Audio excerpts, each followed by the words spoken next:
Attacks wins you games, defense wins you titles, and it seems Hansi Flick only heard the last part. The game against Real Madrid was a staggering masterstroke. They caught the opposition out 12 times, and on closer look, it's just one in a list of performances that Hansi Flick's Barcelona defense has been pulling up this season. So when it gets down to it, the real question is, how is Hansi Flick using his defense as a secret weapon in games? A lot of the highlights this season for Barcelona have come in attack, and rightly so. They've smashed the majority of the opposition they have faced this season.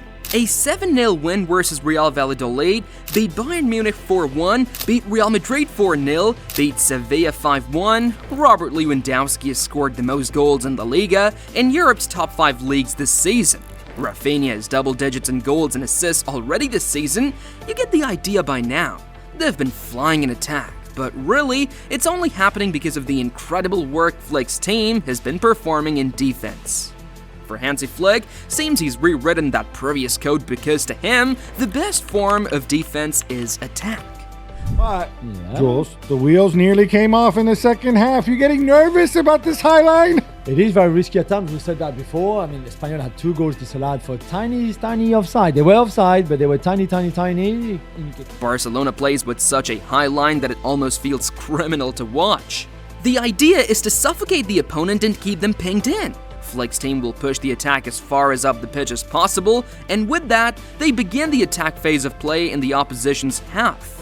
It's so dominant that oftentimes, as was the case with Ter Stegen and Iñaki Peña, the goalkeeper acts as an auxiliary center-back away from the box because of how high up the team is. Keeping the line that far up, it's supposed to be very risky. But Barcelona has mastered this tactic to perfection. The team operates in a 4-2-3-1 or a 4-3-3 shape, whatever the setup is going forward. One thing that remains constant under Flick's setup is the 4 at the back. Or is it? In real game time, Barcelona moves from 4-2-3-1 or the 4-3-3 to a really interesting dynamic. When they advance really high, both center backs keep the line up. The goalie has the license to move slightly beyond his line, making it an unconventional back 3 in the center. Out wide, the fullbacks in Flick's setup have slightly different roles, which we'll get to soon. But with them in the mix, the formation setup then effectively becomes a 2-3-5. Meaning Barcelona will have the advantage down the middle and try to push the attack form there, as well as stifle out any opposition attacks before it goes out wide. It's one thing to have the tactics, it's another thing to have the personnel, and in this area, Barcelona has been blessed. 2 players who have really stood out this season have to be Pau Cubarsí and Inigo Martinez. It's just beautiful to watch how these two complement each other. With Pau Cubarsí, when he first arrived, a lot of people believed he was going to be the next Carlos Puyol at the club, especially after dogged performances like this, showing he can put his body on the line for the team. But with Cubarsí, it gets even better. Now, Puyol wasn't exactly known for his ability on the ball, it was more off it. With Cubarsí, however, the kid has exceptional passing ability. Meaning what Barcelona has now and the kid is who can get dirty with physical tackles, as well as the ability on the ball to spray passes and pick out teammates. Cubarsí's ability on the ball allows Barcelona to play that dynamic brand of football they want in games because they know he can go either diagonally or straight with the passes. Cubarsí's one half, the other half is a guy some people had already written off. There were a lot of doubts with Inigo Martinez last season. He didn't quite seem like the ideal Barcelona center back, and there was even talk about him leaving at the end of the season. But under Hansi Flick in the current campaign, he's different. So what is Inigo Martinez now? Well, he's just like Cubarsí, that old-fashioned center back with experience and the ability to get stuck into the tackles. And at 5'11", he's not exactly the tallest, but he is a presence in defense and can chip in with his fair share of goals too. That's another feature of Martinez's game. He can pick a pass from deep, as we have just seen with the assist for Rafinha's goal versus Real Madrid. With injuries to the likes of Ronald Araujo and Andres Christiansen, these two have been the mainstay in Barcelona's defense, and they've done a proper job at it. It's a mixture of experience and youth. At 33, Inigo Martinez is a veteran in the Barcelona team and one of the more experienced heads. While at 17, Cubarsí is still in the early stage of his career, and yet, Both seem to get along and complement each other so well. There has been the argument that the lack of pace between the two will be a problem at some point, but to this end, Hansi Flick already had a fix for this.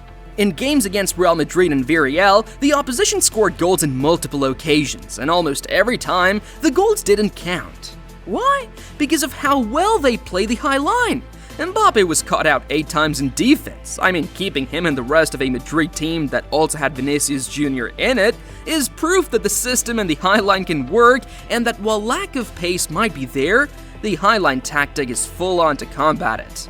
These two alone don't just make up the defense though. Just like the center backs, the fullbacks have also been very key to Barcelona's defense. Alejandro Balde and Jules Koundé both have slightly different functions to perform. With Alejandro Balde down the left-back slot, Barcelona has a lethal attacking weapon. As evidenced by the assist to Robert Lewandowski, when he gets into these positions, he can pick out a telling pass. He has 3 assists so far in 14 matches for Barcelona in all competitions, and that's him on the left. I'll get to the other guy on the right, but first... Oh, still haven't subscribed to Total Footy yet? You're literally 1 click away, just hit that subscribe button to get in. Alright. At right back, it's crazy to think how this is working. Jules Koundé by position is naturally a center back, but he's turned that right back position into his own. In the two, he's a bit more reserved, and this in turn means he won't join the attack as often as Balde would, but that doesn't mean Koundé doesn't get his fair share of assists. Heck, he equaled Balde's tally in just 1 match. 3 assists in the Champions League game versus Red Star Belgrade, Koundé was cooking. With these two, Flick has players who can perform different duties on the pitch, and it all just fits in nicely. In terms of the overall structure, attacking down both flanks works in line with the defense. What this means is down the left, for example, left back Alejandro Balde can advance into those attacking positions because Rafinha has the license to drift into midfield, and the central positions attacking wide. When he does so, it leaves the space for Balde to attack and cover. Down the right, however, right winger Lamine Yamal most times prefers to stay outside, and this in turn means instead of making those deep byline runs, it won't be uncommon to see Jules Koundé invert to a certain extent and return to his position. The point is, both flanks and fullbacks have different roles they perform as well as similar ones. It's still crazy to think how Barcelona is performing this well without arguably their best central defender, and that's Ronald Araujo. Last season, anytime Araujo wasn't involved, we saw the team struggle. Barcelona struggled. The same with Andres Christiansen. Xavi complained about the numerous issues he and Barcelona had suffered in defense last season, but with Hansi Flick, he's making the most out of what he's got, and turning the defensive crisis into a positive situation. The stats don't lie. Defensively this season, there has been record improvement from Barcelona. And one aspect we've really seen this develop is how well they're closing down the space. Being dominant means they allow the opposition 0 time on the ball. They want to win it as much as possible, and it starts from the defense. Keeping such a high line means the opposition is forced to go long when starting play, and when they do this, they're forced to give it away because Barcelona will close down all over. Flick's tactics involve a high-risk, high-reward system. Barcelona will attack as much as possible. Hansi Flick is playing a gamble with the rest of Europe. But with the rewards he's been getting so far, it doesn't seem like he'd be changing this anytime soon. They've answered the critics correctly. For a team that was expected to struggle this season, Barcelona has been dominant all around. Although we have focused on the key components of the defense and the guys at the back, it's also important to note that Barcelona defends from the front as well. Everyone tracks back. From Robert Lewandowski hassling down defenders and pressing, Rafinha who's on full energy and never stops running, Lamine Yamal, Dani Olmo, Pedri, Gavi, whoever is in the team knows the first line of duty without the ball is to win it back. It's total football, everyone is involved in attacking the same way everyone is involved in defending. It'll be pretty interesting to see if Flick continues with the Cubarsí and Martinez partnership at center back when both Araujo and Christiansen return. While they both complement each other, Cubarsí and Martinez, that is, Araujo and Christiansen might offer better positions and threats going forward, depending on what Flick is after. Whatever happens though, Flick's setup and the defensive changes he's brought with it have been exceptional to both Barcelona and their fans. They've made the most out of injury problems, and what was a defensive crisis under Xavi, they've already caught their opponents offside over 100 times this season. That's more than impressive, and it's only going to continue. Flick knows his side will concede goals. With the way they play, it's almost unavoidable. But as long as it's irregular and they continue to perform, that's the downside he's willing to take to keep the team performing. That Barcelona defense looks almost unbeatable now. Did you enjoy this video? Don't forget to leave a like and subscribe as well, it helps the channel grow.